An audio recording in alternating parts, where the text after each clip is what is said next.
परमेश्वर कबीर देव जी ने 600 वर्ष पहले उस अपनी सच्चिदानंद घन ब्रह्म की वाणी में, कबीर वाणी में कहा है, कबीर अक्षर पुरुष एक पेड़ है, निरंजन वा की डारे, तीनों देवा शाखा है, भाई पात रूप संसारे।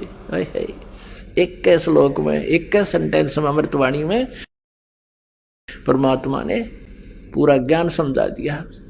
अब ये तो आपने पढ़ लिया प्रथम मंत्र 15वें अध्याय का, ये देखिएगा। अब दूसरा पढ़ाते हैं, अध्याय नंबर 15 पंथ 10 है और इसका प्रथम मंत्र आपने पढ़ लिया। आदि पुरुष परमेश्वर मूल वाले, ऊर्ध मूल मन ऊपर को जड़ वाले और नीचे को अध शाखम, नीचे को शाखा वाला। ये संसार रूपी पीपल के वृक्ष को अविनाशी कहते हैं। और जिस वेद नहीं, इसके विभाग आदि पत्ते हैं। और उस संसार वृक्ष को जो पुरुष, जो व्यक्ति मूल सहित, जड़ से लेकर पत्तों सहित तत्व से जानता है, वह वेद के तात्पर्य को जानने वाला है, अर्थात वह तत्वदर्शी संत है। अब दूसरा इसमें लिखा है कि उस संसार वृक्ष की तीनों गुण, रूप रजगुण ब्रह्मा, सतगुण विष्णु, तमगुण शिवजी रूपी ये विषय पर वाला, ये विषय विकारों की शाखा हैं, शाखाएं। अध माने नीचे और ऊर्ध्व माने ऊपर, प्रस्था माने फैली हुई है। ये मनुष्य लोक में कर्मों के अनुसार बांधने वाली मूलानी माने मुख्य कारण है, ये जड़ नहीं है। कर्मानुबांधनी यानी मुख्य कारण है। यह हमें कर्मानुसारी ब्रह्मा विष्णु महेश ही यहाँ बांध कर रखते हैं, इन्हीं के अंतर्गत हैं हम।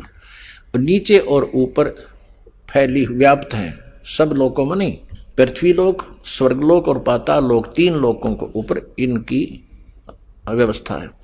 अब तीसरे में कहा है, इस संसार वृक्ष का स्वरूप जैसा कहा है वैसा यहाँ विचार काल में नहीं पाया जाता, वैसा नहीं पाया जाता।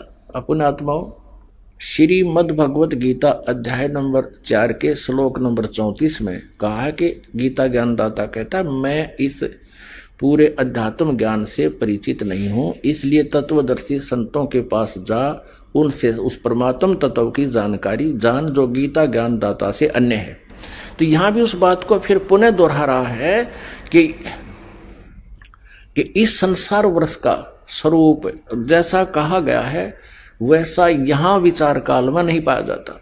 यानी तेरे और मेरे इस गीता जी के डिस्कशन में, इस गीता जी के वर्णन में मैं आपको कंप्लीटली नहीं बता सकता, क्योंकि मैं नहीं पा रहा हूं उसके आदि और अंत को। इसलिए तत्वदर्शी संत की खोज कर यहां वो स्पष्ट कर रहा है। अब फिर देखिएगा, श्रीमद् भगवत गीता हम अध्याय नंबर 15 पढ़ रहे हैं। अध्याय नंबर 15 का श्लोक नंबर अब हम 3 पढ़ रहे हैं। इस संसार वर्ष का स्वरूप जैसा कहा है वैसा यहाँ विचार काल में नहीं पाया जाता है, क्योंकि न तो इसको आदि है और न अंत है। गीता ज्ञानदाता कहता मुझे नहीं पता इसके आदि और अंत का, और न इसकी अच्छी प्रकार से स्थिति है। इसलिए इस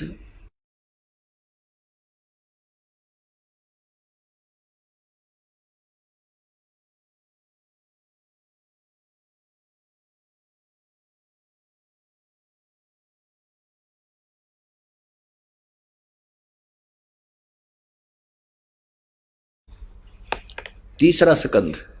अब भगवान विष्णु अपनी माता दुर्गा की महिमा करते हुए, स्तुति करते हुए कह रहे हैं, तुम शुद्ध स्वरूपा हो, यह सारा संसार तुम्ही से उद्भासित हो रहा है। मैं ब्रह्मा और शंकर हम सभी तुम्हारी कृपा से विद्यमान है। हमारा आविर्भाव और तिरोभाव हुआ करता है, केवल तुम ही नित्य हो, जगत जननी हो। मैं ब्रह्मा और शंकर हम सभी तुम्हारी कृपा से विद्यमान है। हमारा आविर्भाव माने जन्म और तिरोभाव माने मृत्यु हुआ करता है। केवल तुम ही नित्य हो, जगत जननी हो, प्रकृति और सनातनी देवी हो। प्रकृति दुर्गा को कहते हैं। ब्रह्मा विष्णु महेश स्वीकार करते हैं हमारा जन्म और मृत्यु होता है। भगवान शंकर बोले, देवी यदि महाभाग विष्णु तुम ही से प्रकट हुए हैं तो उनके बाद उत्पन्न होने वाले ब्रह्मा भी तुम्हारे ही बालक हुए। फिर मैं तमोगुणी लीला करने वाला शंकर क्या तुम्हारी संतान नहीं हुआ? अर्थात मुझे भी उत्पन्न करने वाली तुम ही हो। शिवे, संपूर्ण संसार की सृष्टि करने में तुम बड़ी चतुर हो। इस संसार की सृष्टि, स्थिति और संहार में तुम्हारे गुण सदा समर्थ हैं। उन्हीं तीनों गुणों से उत्पन्न हम ब्रह्मा, विष्णु एवं शंकर नियमानुसार कार्य में तत्पर रहते हैं। पुण्यात्माओं, इस पवित्र श्रीमद् देवी भागवत ने यानी देवी पुराण ने अब चंद पंक्तियों में 4 कंसेप्ट क्लियर कर दिए। एक तो यह है कि ब्रह्मा, विष्णु, महेश नासवान है, इनकी जन्म मृत्यु होती है। और दूसरा यह है कि दुर्गा इनकी माता है, श्री देवी जी। और तीसरा ये हो गया कि रजगुण ब्रह्मा, सतगुण विष्णु, तमगुण शिव जी हैं। और चौथा ये हो गया, ये केवल नियमित कार्य कर सकते हैं। जिसके भाग में जैसा है, जैसा कर्म करेगा वैसा ही फल ये दे सकते हैं। अब ये आसानी से समझ में आ जाएगी कि जैसे एक ब्रह्मा जी की मृत्यु कितने काल में होती है, कितने समय में। ब्रह्मा जी का एक दिन 1000 चतुर्युग का होता है। इतनी ही रात्रि एक चतुर्युग में सतयुग, त्रेता, द्वापर और कलयुग, ये चारों युग आते हैं। इनका कुल समय चारों युगों का 43,20,000 होता है। और ब्रह्मा जी का अब इस 43,20,000 को मान कर यदि कैलकुलेशन करें तो गिनती बंद हो जाएगा, नहीं आ हमारे को। इसलिए इनको फिर चतुर्युगों में ले लिया। 1000 चतुर्युग का दिन, इतनी ही रात्रि और 30 दिन रात का महीना, 12 महीने का एक वर्ष और 100 वर्ष की ब्रह्मा जी की आयु। और ब्रह्मा जी की मृत्यु होगी। फिर इसी प्रकार इससे 7 गुना विष्णु जी की आयु, विष्णु जी की भी मृत्यु होगी। फिर विष्णु जी से 7 गुना फिर शंकर जी की आयु, शिव जी की आयु, और उसकी भी मृत्यु होगी। ऐसे जो शिव जी मरेंगे उसमें 49 बार ब्रह्मा मर चुके होंगे। और वर्तमान की जो आत्मा ब्रह्मा जी की है वो अन्य योनियों में चली जाएगी अपने कर्म आधार पर। और उसमें 7 विष्णु मर चुके होंगे, उनकी भी अन्य योनियों में आत्मा चली जाएगी। और नए अच्छी आत्माओं में से नए ब्रह्मा और विष्णु ये काल अपनी पत्नी दुर्गा से उत्पन्न करके और उनको युवा रखता है, तैयार रखता है कंपनी में। इनके मरते ही उनको रख देता है।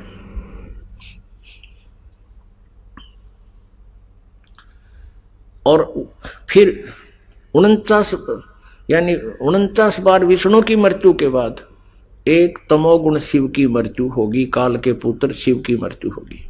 और उस ऐसे 70,000 बार शिव की मृत्यु के उपरांत एक ब्रह्मांड का विनाश होगा और इस सरपुरुष यानी इनके पिता इस काल रूपी ब्रह्म की मृत्यु होगी।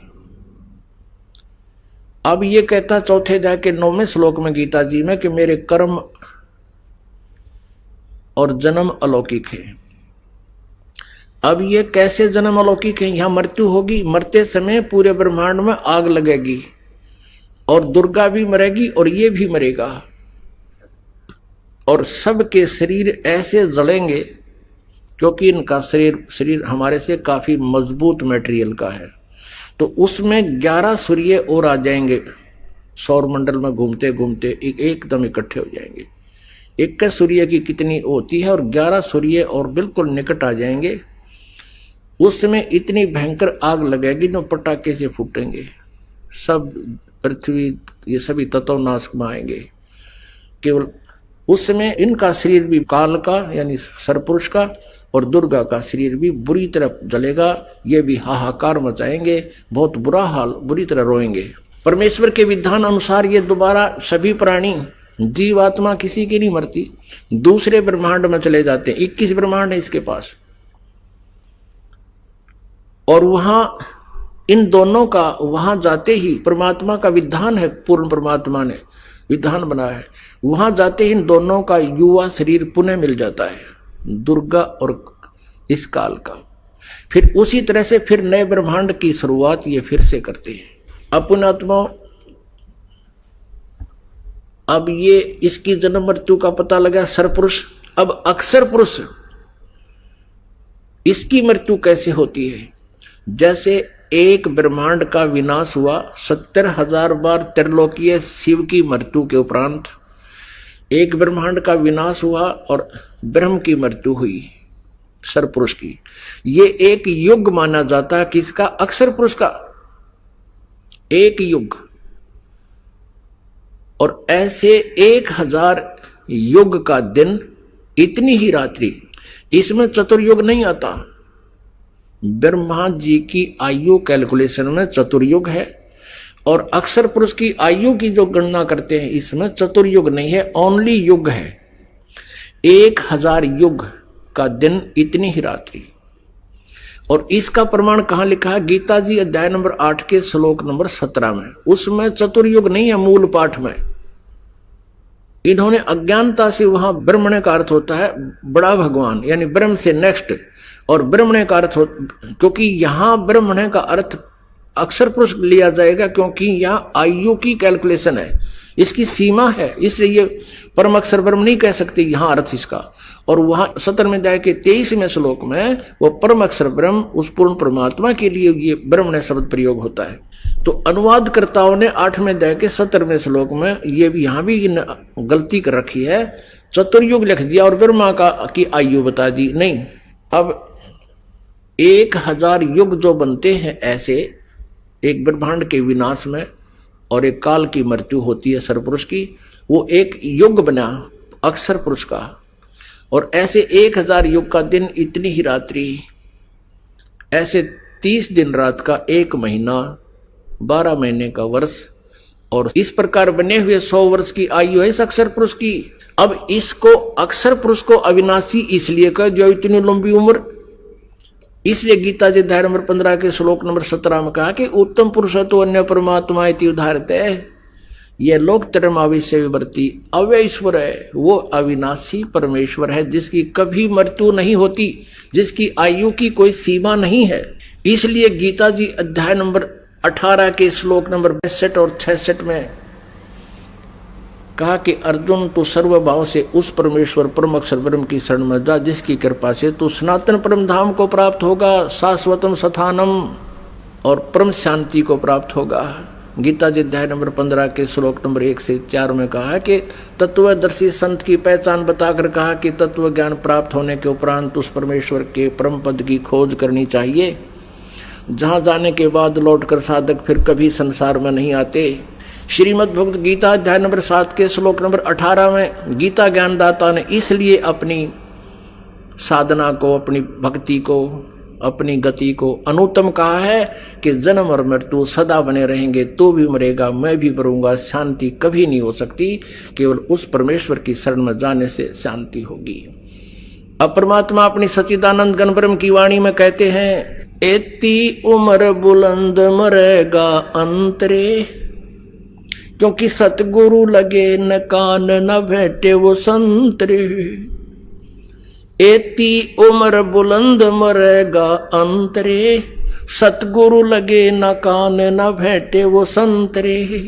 अब क्या बताते हैं, इतनी लंबी लंबी आयु भी हो जाती है तो भी मृत्यु होगी, अंत में तुम्हारा नाश होगा। कारण क्या है कि सतगुरु मिले ना, तो सतगुरु मिले ना भेंटे वो संतरे। कौन से संत? सतगुरु कौन? सतगुरु सोए सत शब्द बतावे, और गुरु कुछ काम न आवे। सत शब्द जो सच्चा नाम, सच्ची साधना बताता, वो सतगुरु। और ना भेटे वो संत रे, तत्वदर्शी संत नहीं मिले, जो चौथे अध्याय के 34वें श्लोक में प्रमाण है, जिनके विषय में जिस कारण से इतनी लंबी उम्र होकर भी तुम्हारी जन्म और मृत्यु अशांति सदा बनी रहेगी। इसलिए परमेश्वर ने कहा कि समझा है तो सर धर पाओ, बोर नहीं रे ऐसा दाओ। बोलो सतगुरुदेव। परम पिता परमात्मा पूर्ण ब्रह्म, सारी सृष्टि के रचनहार, सभी आत्माओं के जनक, ये कबीर साहब जी हैं, कबीर परमेश्वर हैं। इनको परम अक्षर ब्रह्म कहा जाता है। ये परमात्मा हम काल जाल में फंसी हुई दुखी आत्माओं को एक सहारा देने के लिए आते हैं और साथ में हमें परमात्मा यानी अपनी ही जानकारी वो देने के लिए यहाँ प्रकट होते हैं। आप जी ने सृष्टि रचना के अंदर सत्संग सुना, हम कैसे यहाँ कष्ट उठा रहे हैं,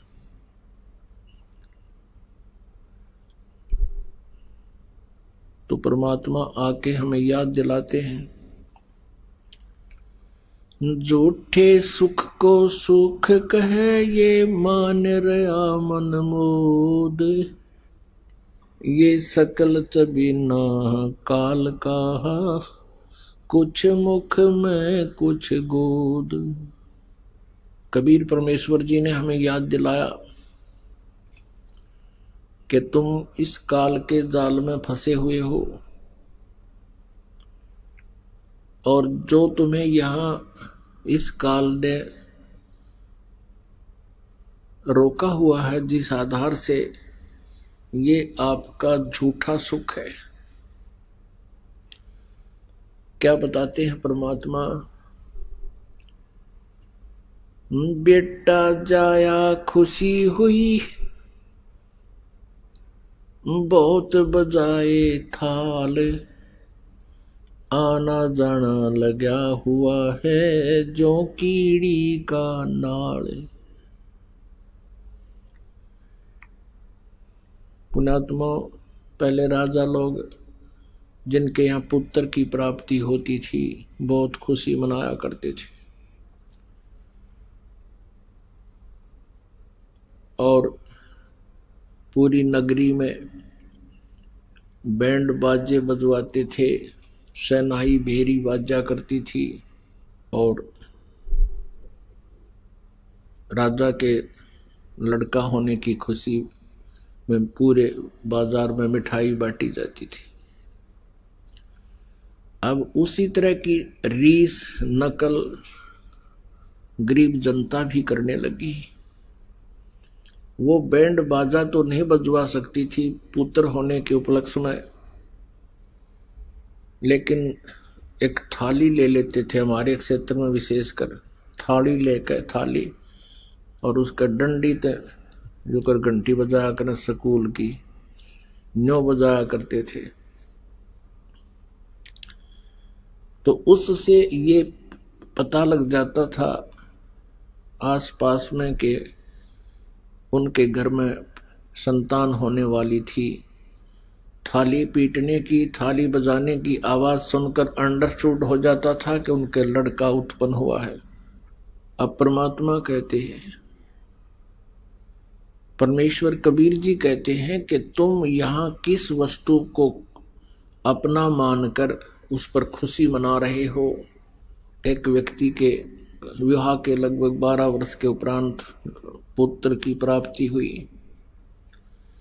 वो स्वयं भी इकलौता पुत्र था, उसके भी 12 वर्ष के बाद पुत्र हुआ। विवाह के उपरांत घर में बहुत खुशी मनाई गई। आसपास के बहुत से व्यक्तियों को वहाँ आहार कराया गया, बैंड बाजे बजवाए, डांस करा, खुशी मनाई, लाखों रुपए खर्च किए पुत्र प्राप्ति की खुशी में। और अगले वर्ष तक वो लड़का जीवित नहीं रहा, अगले जन्मदिन को वो नहीं मना सके, मृत्यु होगी। अब पूरा परिवार टक्कर मार रहा है, रो रहा है। तो यहाँ परमात्मा कहते हैं तुम झूठे सुख को सुख कहो और ये मान रहा मनमोद, ये सकल चबीना काल का, कुछ मुख में कुछ गोद। ये सब काल आहार है। आज आपको बताया था, सत्संग में सुनाया गया था कि जैसे कसाई बकरे पालता है, नर और मादा को वो छोड़ देता है उस अपने ग्रुप में, अपने एक उसने चारों तरफ से रोक रखा होता है पूरा, उसको बाड़ा बोलते हैं। और वो बकरे और बकरियां संतानों उत्पत्ति करते हैं, उनके अंदर बहुत आपस में ममता और मोह होती है और उनको वो कसाई खा जाता है। परमेश्वर कबीर जी ने हमें बताया है कि ये काल 21 ब्रह्मांड का स्वामी है। इसे सरपुरुष भी कहते हैं, इसे ज्योत स्वरूपी निरंजन भी कहते हैं। ये 21 ब्रह्मांड का स्वामी है। इसको शराप लगा हुआ है 1 लाख मानव शरीरधारी प्राणियों के आहार करने का, जिस कारण से ये प्रतिदिन 1 लाख मानव शरीरधारी प्राणियों की मृत्यु कर देता है और 25% एक्स्ट्रा प्रतिदिन ये उत्पन्न करता है। अब पुण्यात्मा जो मरकर जाते हैं वो भी उसी रास्ते से जा रहे हैं, जो जन्म लेने के लिए आ रहे हैं वो भी उसी रास्ते से आ रहे हैं। तो ऐसे लाइन लगी रहती है सारा दिन, जैसे कीड़ी के नाल देखा हुआ आपने, चींटियों की कतार होती है, लाइन होती है, लाखों चींटियां इधर भाग रही हैं, लाखों इधर भाग रही हैं। पुण्यात्माओं, जो परमात्मा ने ये सच्चाई बताई है, हम इस सच्चाई से परिचित नहीं थे, जिस कारण से प्रारंभ में ये बातें हमें अटपटी सी लगती हैं। वो तो हमारे अज्ञान की देन है, जो हमें अच्छी सत्य वस्तु तो झूठी लगती है और झूठी वस्तु को हम सत्य मानते हैं। तो यह परमात्मा हमें याद दिलाते हैं, काया तेरी है नहीं, ये माया कहाँ से हो, चरण कमल में ध्यान रखो हो, इन दोनों को खो हो। परमात्मा हमें याद दिलाते हैं कि तुम इस संसारिक वस्तुओं को अपनी मानते हो, छोटी छोटी बातों पर झगड़ा कर लेते हो, टेंशन बना लेते हो, मुकदमे कर देते हो। आपकी तो काया भी नहीं है, शरीर भी आपका नहीं है, इसको भी एक दिन त्याग कर जाओगे। फिर यह संपत्ति आपकी कहां से हुई है? सर्व सोने की लंका थी वो रावण से रणधीरम, एक पलक में राज बिराजी जम के पड़े जंजीरम।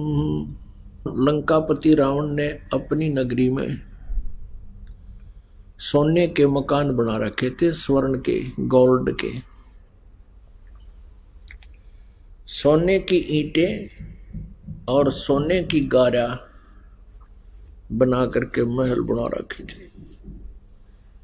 रावण इतना रिच किंग था, इतना धनी राजा था कि लंका की मंडियों में हीरे, मोती और जवाहरात ऐसे बिका करते जैसे यहाँ करनाल की मंडी में धान बिके हैं।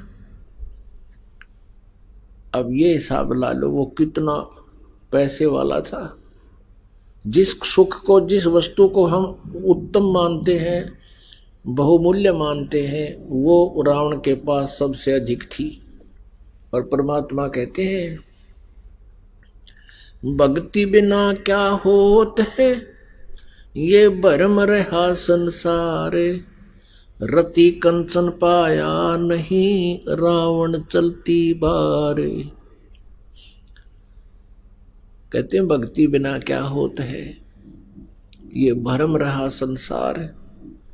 1 ग्राम सोना भी नहीं प्राप्त हुआ। रावण जब संसार छोड़कर जाने लगा, सभी यहीं छोड़ गया और उसी के जोड़न तोड़न में ज्यादा धन प्राप्ति के लिए अनुष्ठान किया करता था। मैं घना धनी हो जाऊं, सिद्धियां हो जाए। परमेश्वर कबीर जी हमें बताया करते थे, 3 लोक का राज जीव को जय कोई दे, लाख बधाई क्या करे जय नहीं नाम तैने। यदि इस जीव को 3 लोक का भी राज्य दे दे और फिर उसको बधाई देने वाले आवे, कहते हैं लाख बधाई क्या करे, यदि नहीं नाम तने, यदि भक्ति नहीं करता है तो 3 लोक का शासक भी है, वो अपना जीवन व्यर्थ कर रहा है। अगम निगम को खोज ले, बुद्धि विवेक विचार, उदय अस्त का राज मिले है, तो बिन नाम बेगारे। अब परमात्मा कबीर परमेश्वर जी हमें याद दिलाते हैं, यदि भक्ति नहीं करता है ये मनुष्य शरीरधारी प्राणी, तो ये ऐसा बताते हैं जैसे राजा होता है और जो भक्ति नहीं करता उसकी क्या दशा बताई है।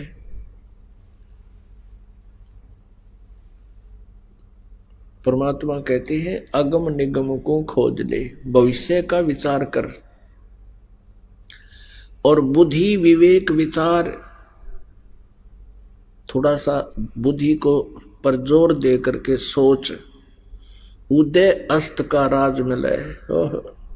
उदय अस्त यानी जहां से सूर्य उदय होता है और जहां अस्त होता है, यानी पूरी पृथ्वी का राज्य मिल जाए। तो बिन नाम बेगार, बेगार किसे कहते हैं? पहले हम छोटे छोटे थे तब हमारे गांव में ये 3 व्हीलर जाया करते थे, बड़े वाले टेम्पू, स्कूटर कहा करते हम इन्हें।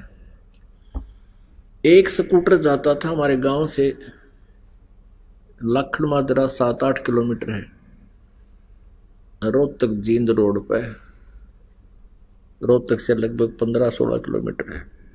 वो स्कूटर वाला एक दिन नहीं आया तो उससे पूछने लगे भाई कल क्यों नहीं पहुंचा तू, क्या कारण था? वो कहने लगा कल मैं बेगार में फंस गया। बेगार, बेगार क्या होती थी? पहले, आज से लगभग 50 वर्ष पहले की बात है, 45 वर्ष पहले की बात है। उस समय क्या करते थे ये पुलिस वाले, एक टेम्पू या जीप वाले को सुबह पकड़ लेते थे और सारा दिन इधर उधर जो भी उसने उन्होंने फील्ड में कोई अपना काम करना था, कितने रेड मारनी थी, कोई चोर पकड़ना था या कोई किसी प्रकार का कोई काम करना था, उस टेम्पू वाले को ले जाते थे। और वो टेम्पू वाला सारा दिन चलने पर रहता था, उसको रुकने नहीं देते थे। अपने पल्ले से पैसे खर्चता, तेल डलवाता और सारा दिन दौड़ धूप, सुबह ले जाते, शाम न मनमाना रात के 11-12 बजे छोड़ते थे। उसको बेगार कहा करते थे। बेगार का अर्थ समझो कि मेहनत तो गणी और पैसे अपने पास से खर्च करने, इनकम एक नए पैसे की नहीं, उसको बेगार कहा करते, बेगार। तो पुण्यात्माओं, आज चाहे कोई करोड़पति है और चाहे कोई अरबपति है, खरबपति है, और चाहे कोई पूरी पृथ्वी का पति है, यदि वो भक्ति नहीं करता तो वो समझो बेगार कर रहा है, बेगार, बेगार कर रहा है। अपनात्मा एक राजा है, वो अपने पिछले पुण्य संस्कारों को प्रयोग कर रहा है। पिछले जन्म जन्मांतरों की जो पुण्य कमाई थी उसकी, जिस कारण से वो राज्य पद को प्राप्त है, अब उसको वो नष्ट कर रहा है, बर्बाद कर रहा है। अपना उपयोग या दुरुपयोग जैसा भी वो कर रहा है, उसको अपनी पूर्व जन्म की कमाई को ही वो खर्च रहा है और भविष्य के लिए कुछ तैयारी कर नहीं रहा, क्योंकि वो भक्ति नहीं करता। और अंत में वो इस शरीर को जब छोड़ के जाओगा, उस समय खाली हाथ होगा और सारा जीवन वो बेगार कर गया, बेगार।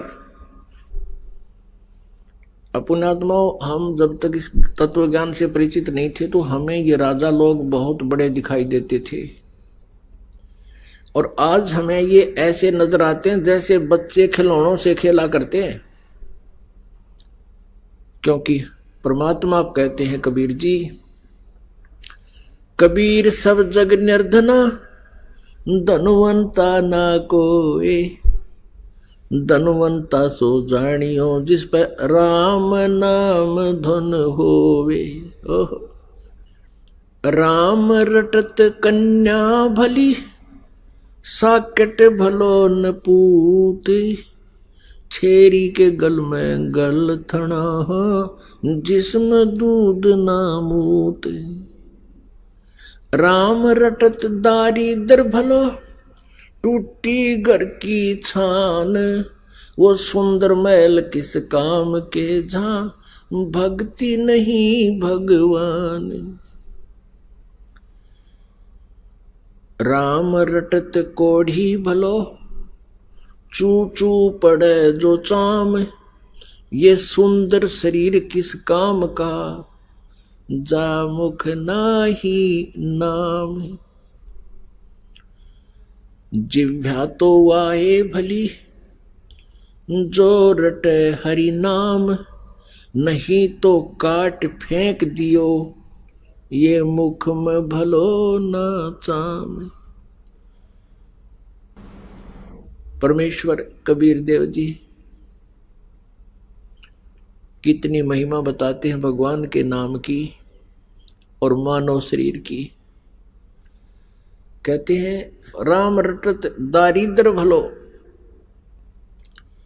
दारिद्र माने कति निर्धन व्यक्ति, और इतना निर्धन के उसने झोंपड़ी डाल रखी हो मकान के स्थान पर, उस और झोंपड़ी की भी ऊपर की छत यानी छान कहीं से टूटी फूटी पड़ी हो। और यदि वो परमात्मा की सत भक्ति कर रहा है, वो उस राजा से भी कहीं कई गुना अच्छा है जो सत भक्ति नहीं कर रहा। राम रटत दारिद्र भला, टूटी घर की छान, वो सुंदर महल किस काम के, जहां भक्ति नहीं भगवान। राम रटत कोढ़ी भलो, चू चू पड़े जो चाम, वो सुंदर शरीर किस काम का, जा मुख नाही नाम। अब क्या बताते हैं परमात्मा के भक्ति करने वाला चाहे कोई रोगी है, दुखी है, वो भक्ति करता है वही भला है, और एक दिन परमात्मा उसके दुख का भी निवारण अवश्य करेगा, क्योंकि परमात्मा के गुणों में लिखा है। और जो भक्ति नहीं करते चाहे कितने सुंदर शरीर है, कितना उनको ये झूठा सुख प्राप्त है, वो अपने पिछले पुण्यों को नष्ट कर रहे हैं। तो यहां परमात्मा कहते हैं राम रटत कोढ़ी भलो, जिसका कोड लाग रहा हो और वो भी भक्ति कर रहा है, और वो सुंदर शरीर किस काम का, जहां भक्ति नहीं भगवान। अपने आत्मा परमात्मा बताते हैं कि कबीर सुख के माथे पत्थर पड़ो, जिस ते नाम हृदय ते जावे, और बलिहारी उस दुख के जो पल पल नाम रटावे। पुणात्मा यहां 90% श्रद्धालु महादुखी आए हैं, कोई शारीरिक कष्ट से, कोई मानसिक कष्ट से, कोई किसी प्रकार से, कोई किसी अभाव से। 90% वो प्राणी हैं जो महादुखी थे, और परमात्मा की दया हुई, भक्ति प्रारंभ की, और धीरे धीरे आज उनको सुख हो गया। तो उनके लिए वो दुख, जिस दुख के कारण वो परमात्मा की शरण में आ गए, उनके लिए वो दुख वरदान सिद्ध हो गया। यदि उन पर यह दुख ना आता, वो परमात्मा की खोज नहीं करते, परमात्मा के लिए नहीं चलते, तो परमात्मा कहते हैं इसे सुख के आग लगे, भाड़ में जाओ ऐसा सुख जिस तक भगवान की भूल पड़े। सुख के माथे सला पड़ो, पत्थर लगो इसे सुख के, जो नाम हृदय से जावे, और बलिहारी उस दुख के जो पल पल नाम रटावे। परमात्मा हमें क्या कहना चाहते हैं कि तुम इस गणे सुख की जो न चाह मत करियो। ये झूठा सुख यहाँ का जीव का शत्रु है। और परमात्मा थोड़ा बहुत कष्ट होता तो हमारे ही कर्मों का, क्योंकि हमारे कर्मों का अंत नहीं, पाप कर्म युगों युगों के ढेर लगे हुए हैं।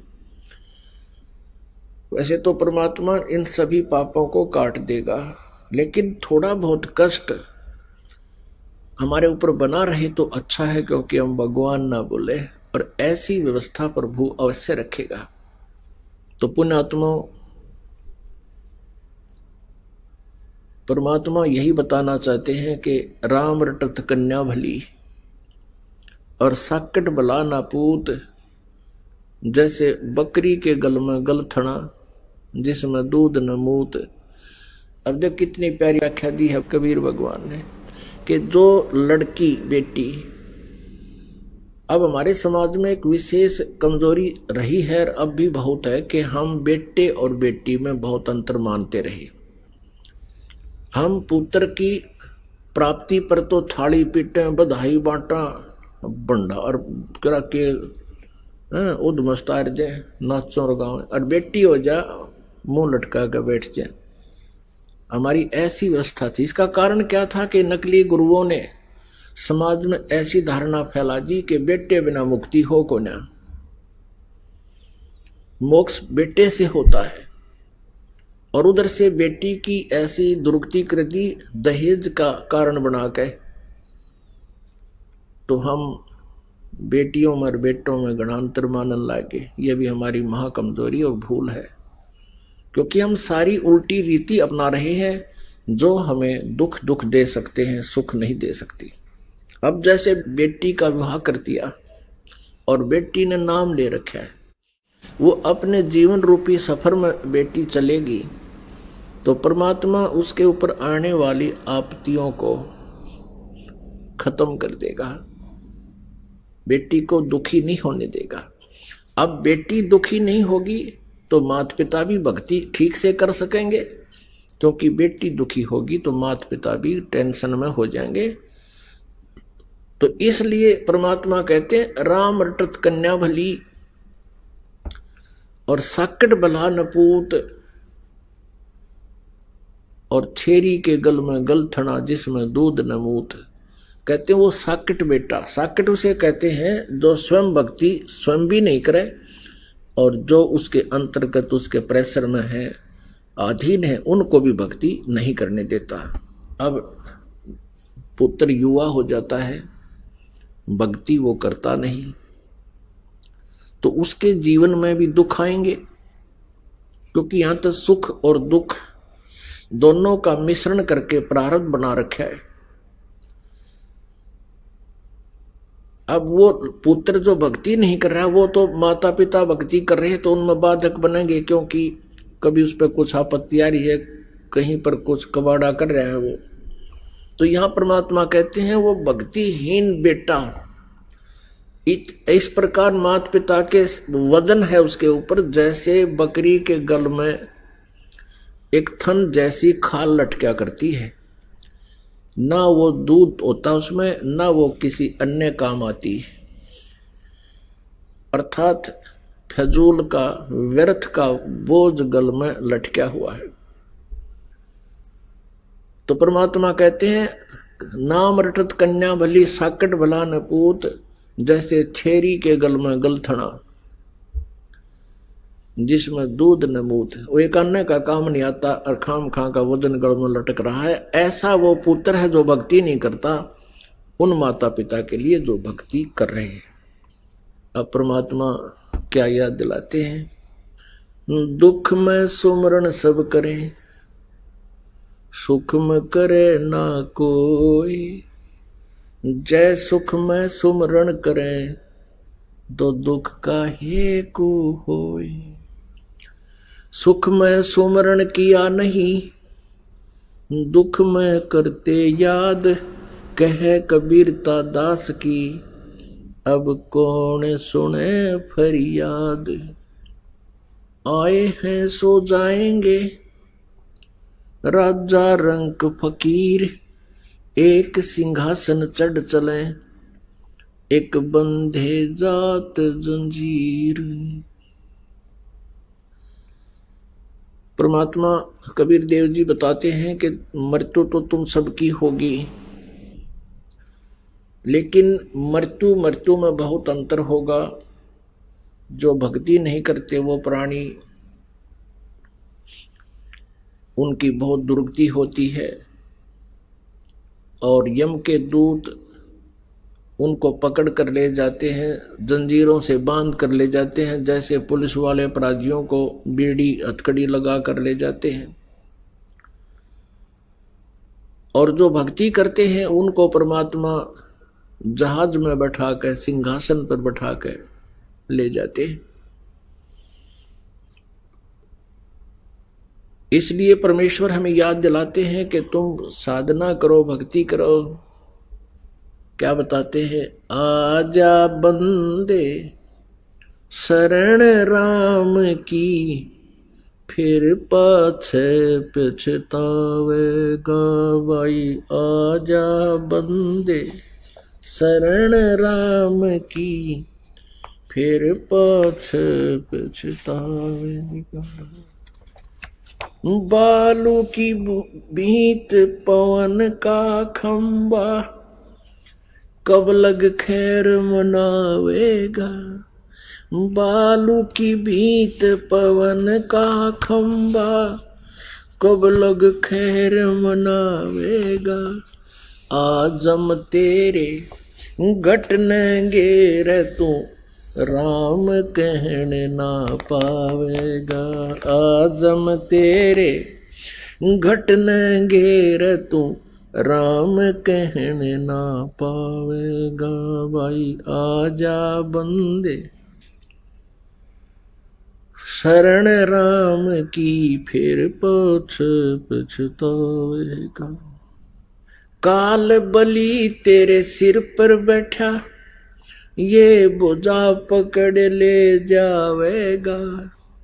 काल बलि तेरे सिर पर बैठा, बोझा पकड़ ले जावेगा।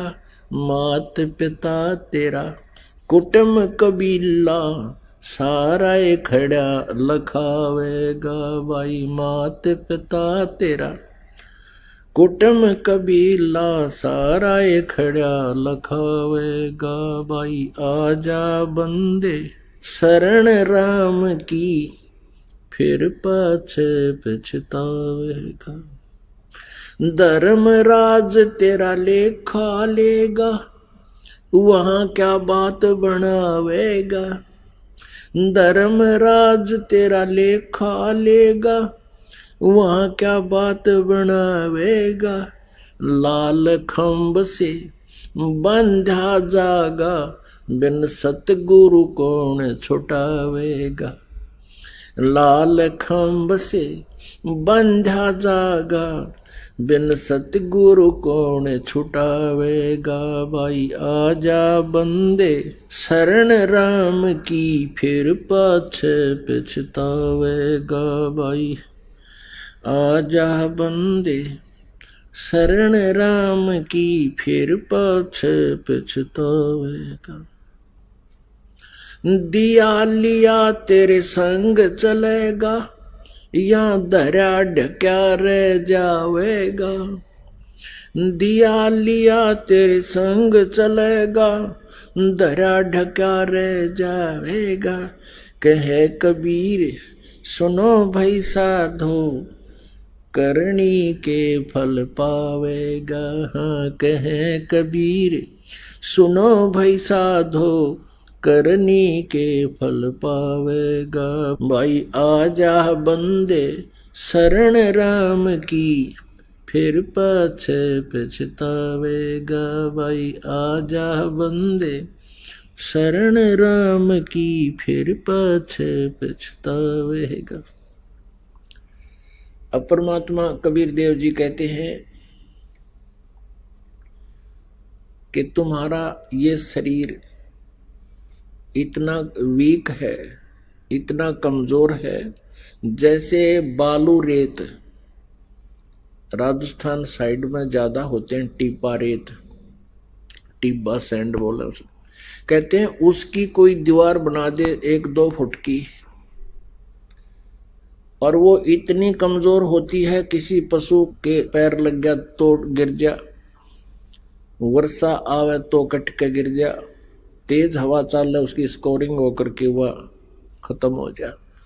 के बालू की भींत और पवन का खंबा, ये शरीर आपका इतना कच्चा मटेरियल है और इस श्वास से ये खड़ा है, सपोर्टेड है। और कहते इसमें कब तक तू जीना चाहता है, कब तक खैर मनाओगा इसकी। अब हम पुण्यात्माओं, ये शरीर हमने कितना प्रिय लगा है।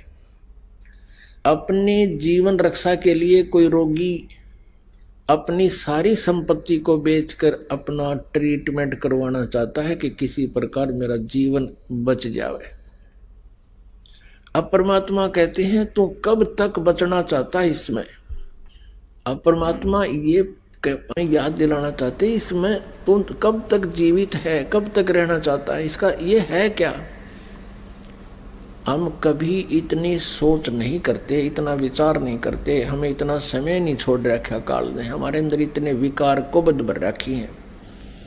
ये शरीर हमारा कैसा है, जैसे आपने सड़क के ऊपर कभी दुर्घटना में कोई कुत्ता मरा हुआ देखा हो और उसकी आंत पड़ी होती है कहीं पर, कम से कम भी 1-2 फुट तक लंबी, 4-4 फुट तक लंबी, और उसके शरीर का चाम सड़क पर चिपका हुआ होता है, हाड़ अलग से पड़े हैं, रक्त बह चुका होता है। ये मटेरियल आपके अंदर है और उस कुत्ते मरे हुए को देखकर हम न्यू मुंह कर लेते हैं, हमें वो कितना अभद्र लगता है, भूंडा लगता है, और उसी के अंदर हम लिपटे पड़े हैं। तो परमात्मा हमें याद दिलाते हैं आप ये कहते हो हे भगवान मेरी रक्षा करना, मैं मर ना जाऊं। कबीर साहब कहते हैं मुझे यह चिंता है कि तुम जी कैसे रहे हो, इसमें तुम जीवित कैसे हो, तुम डर रहे हो मर ना जाऊं, और मुझे यह चिंता है तुम जीवित कैसे सांग में। इसमें क्या है, ये हार्ड फंसा रखे बीच में, ऊपर का चाम लपेट दिया, बीच में नाड़ी और मांस भर दिया, इसमें थूक, टट्टी, पेशाब, बलगम, पता नहीं के ठोक रखे। अब परमात्मा कहते हैं इस शरीर को अब ये 5 तत्वों से बना हुआ तुम्हें मिला है और आप इससे के हार श्रृंगार में लगे रहते हो, इसी की सुरक्षा और व्यवस्था में लगे रहते हो। या नाला की बताई, इस मिट्टी से हम सोना बना सकते हैं, इससे हम परमात्मा प्राप्ति कर सकते हैं। ये इतना अच्छा भी है यदि इसका सदुपयोग किया जाए, अन्यथा क्या होगा। आजम तेरे घटनेंगे रे तू राम कहन ना पावेगा। अंत समय जब मृत्यु होती है भक्तिहीन प्राणी की, काल के दूत सूक्ष्म रूप से अंदर से उसकी जुबान खींच लेते हैं, जुबान पकड़ लेते हैं, कहीं ये नाम जाप ना कर ले भगवान का। कहते हैं फिर तने कोई कवाना चाहो ना, राम बोल या कोई मंत्र बोल, नहीं बोल सकता। वो तो पहले अभ्यास करना पड़ेगा उस भगवान के नाम जापते। वो यम के दूत आसपास भी को नहीं आओ, फिर उसमें इतनी शक्ति होती जैसे ऑल आउट के निकट मच्छर नहीं आ सकते। और जिसने ऑल आउट लगा रखी उसके तो कान पर लड़ा करे। तो भक्ति रूपी ऑल आउट जिसने नहीं लगा रखी उसको तो यम के दूत दुर्गति करके मारेंगे। काल बलि तेरे सिर पर बैठा, ये बोझा पकड़ ले जावेगा। मात पिता तेरा कुटुंब कबीला, सारा ये खड़ा लखावेगा। कहते हैं काल जब तेरा आओगा तुझे लेने के लिए, कोई नहीं बचा सकता।